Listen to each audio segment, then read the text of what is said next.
పేదవాడి కంట కన్నీరు తుడవడమే లక్ష్యంగా రాజకీయాలు ప్రారంభించి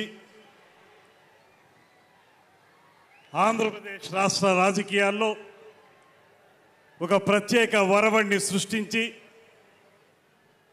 రాజకీయాలనేవి నాయకుల అధికారం కోసం కాదు, సామాన్య ప్రజానీకాన్ని అందలం మీద కూర్చోపెట్టాలనేటువంటి ఆలోచనకి స్ఫూర్తినిచ్చి రమారమి 11 సంవత్సరాల పాటు అవిశ్రాంతంగా రాజకీయ పోరాటం చేసి ఈ రాష్ట్రంలో ఒక కూటమి ప్రభుత్వం ఏర్పడడానికి, కూటమికి రూపకల్పన జరగడానికి కీలకమైన వ్యక్తిగా కేవలం యావత్ ఆంధ్రదేశంలో మాత్రమే కాదు, ప్రపంచ రాజకీయ చరిత్రలోనే తనకంటూ ఒక ప్రత్యేకమైనటువంటి ముద్ర ఏర్పరచుకున్నటువంటి పెద్దలు, మనందరి నాయకులు, జనసేన పార్టీ అధ్యక్షులు, ఇవాళ ఈ రాష్ట్ర ఉప ముఖ్యమంత్రి, రాజకీయాలకి కొత్త నిర్వచనం చెప్పినటువంటి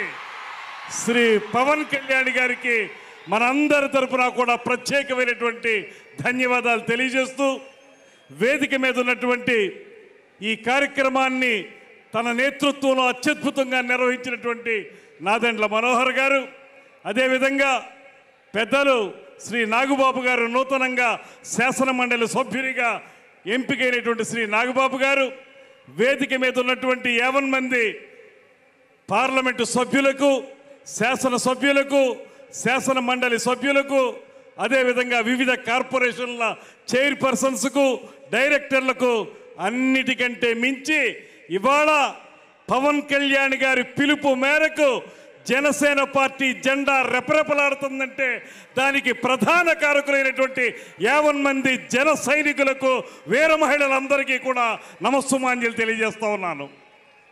Rome was not built in a day. ఒక మహానగరం ఎప్పుడూ కూడా రాత్రికి రాత్రే నిర్మించబడదు. ఖచ్చితంగా దాన్ని నిర్మించడానికి ఎంతో సమయస్ఫూర్తి ఉండాలి, అంకిత భావం ఉండాలి, పూర్తి స్థాయిలో సమయోచిత నిర్ణయాలు ఉండాలి.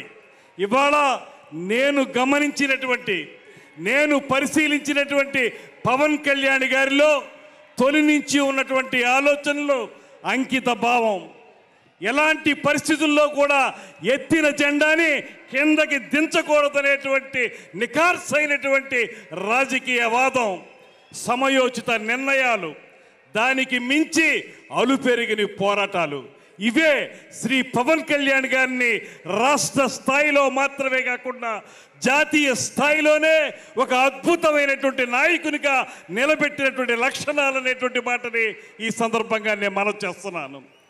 11 సంవత్సరాల పాటు నిర్విరామంగా సాగినటువంటి ఆయన ప్రయాణం ఏనాడు కూడా వెన్ను చూపనటువంటి వైనం.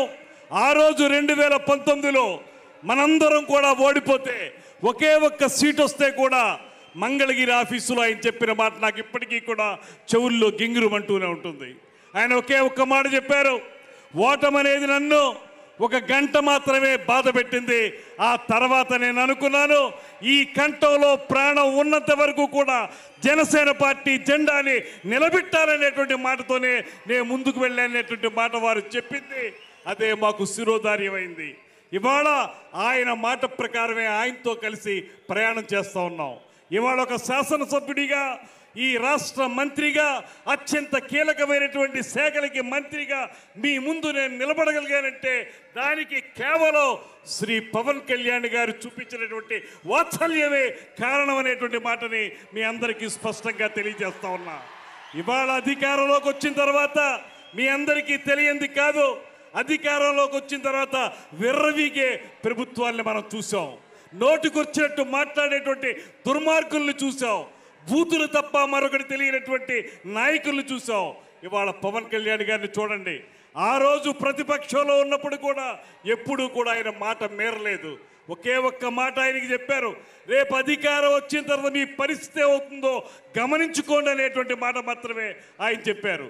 ఇవాళ అధికారంలోకి వచ్చిన తర్వాత మీరు చూస్తూ ఉన్నారు, కీలకమైన శాఖలు పంచాయతీరాజ్ శాఖ కానీ, అటవీ శాఖ కానీ, నీటిపారుదలకు సంబంధించినటువంటి జల్ జీవన్ మిషన్ కానీ, ఇటువంటి అంశాలు ఉన్నటువంటి మంత్రిత్వ శాఖలో నిరంతరం కూడా వాటిని ఏ రకంగా ప్రజలకి చేరువుగా తీసుకురావాలి, ఏ రకంగా వాటి ద్వారా పేద ప్రజల కంట కన్నీరు తుడవాలనేటువంటి తపనతోటి నిరంతరం ఆలోచించేటువంటి వ్యక్తి శ్రీ పవన్ కళ్యాణ్ గారు.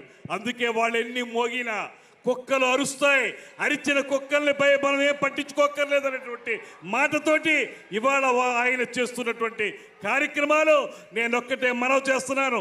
ఇంకా విర్రవీగుతున్నటువంటి వైసీపీ నాయకులకి ఒకే ఒక్క మాట చెబుతున్నాను, మీరు కార్పొరేటర్కి ఎక్కువ, ఎమ్మెల్యేకి తక్కువ అన్నారు. ఇవాళ నేను చెప్తా ఉన్నాను, మీ తండ్రి రాజశేఖర్ రెడ్డి కాకపోతే నువ్వు కనీసం కౌన్సిలర్ కూడా అయి ఉండేవాడు కాదనేటువంటి మాటని ఈ సందర్భంగానే మనం చేస్తున్నా. ఆయనకున్నది ఏనాడు కూడా తన వెనకున్నటువంటి వ్యక్తుల గురించి ఆయన ఏనాడు రాజకీయాల్లో ముందుకు వెళ్ళలేదు. తన ముందున్నటువంటి ప్రజానీకాన్ని, తన వెంట నడుస్తున్నటువంటి జన సైనికుల్ని దృష్టిలో పెట్టుకునే ఆయన రాజకీయాన్ని నడిపారు. అందుకే ఇవాళ ప్రపంచవ్యాప్తంగా ఒకే ఒక్క మాట చెప్తున్నారు, 100% స్ట్రైకింగ్ రేట్. నిలబెట్టిన 21 సీట్లు 21 సీట్లు నెగ్గటం, నిలబెట్టిన 2 ఎంపీ సీట్లు 2 నెగ్గటం అంటే రాష్ట్ర రాజకీయాల్లో కాదు, జాతీయ రాజకీయాల్లో కాదు, ప్రపంచ రాజకీయ చరిత్రలోనే ఈ రకమైన రికార్డు మరే పార్టీకి, మరే రాజకీయ విధానానికి లేదనేటువంటి మాటని ఇవాళ ముక్త కంఠంతో అందరూ చెప్తా ఉన్నారు. ఈ సందర్భంగా ఒక్కటే నేను మనవి చేస్తున్నాను, ఒక సరైన దిశానిర్దేశం ఇవాళ మనకు చేయబోతున్నారు శ్రీ పవన్ కళ్యాణ్ గారు. మన ముఖ్యమంత్రి గారు చెప్పినటువంటి బాట ఏదైతే ఉందో మనకు చూపిస్తున్నటువంటి ఇద్దరు కూడా, ఒక పక్కన గ్రేట్ విజనరీ ఆఫ్ ఇండియాగా పేరు పొందినటువంటి చంద్రబాబు నాయుడు గారు, మరో పక్కన పేద ప్రజల కోసమే రాజకీయ పార్టీ నడుపుతున్నటువంటి శ్రీ పవన్ కళ్యాణ్ గారు. వీరిద్దరి పైన ప్రపంచంలోనే ఉక్కు మనిషిగా పేరు పొందినటువంటి నరేంద్ర మోడీ గారు, ఈ ముగ్గురు కలిసి ఈ కూటమి ప్రభుత్వం ఈ రాష్ట్రాన్ని సువర్ణాధ్యాయంగా మలచడానికి సిద్ధంగా ఉందనేటువంటి మాటని మరొకసారి మనవి చేసుకుంటూ, వారిచ్చే దిశానిర్దేశంతో ఒక పక్కన పార్టీని బలోపేతం చేసుకోవటం, మరో పక్కన ప్రభుత్వాన్ని మంచి ప్రభుత్వంగా ముందుకు తీసుకెళ్ళడానికి నిరంతర నిర్విరామ కృషి చేస్తామనేటువంటి ప్రతిజ్ఞని తెలియజేసుకుంటూ, మరొక్క మారు మనం ప్రజలకి పునరంకితం అవుతాం అనేటువంటి మాటని మరొక్క మారు మీ అందరికీ తెలియజేసుకుంటూ, ఈ అవకాశం ఇచ్చిన పెద్దలందరికీ కూడా నమస్సుమాంజలి తెలియజేస్తూ సెలవు తీసుకుంటున్నాను. నమస్కారం. జై జనసేన.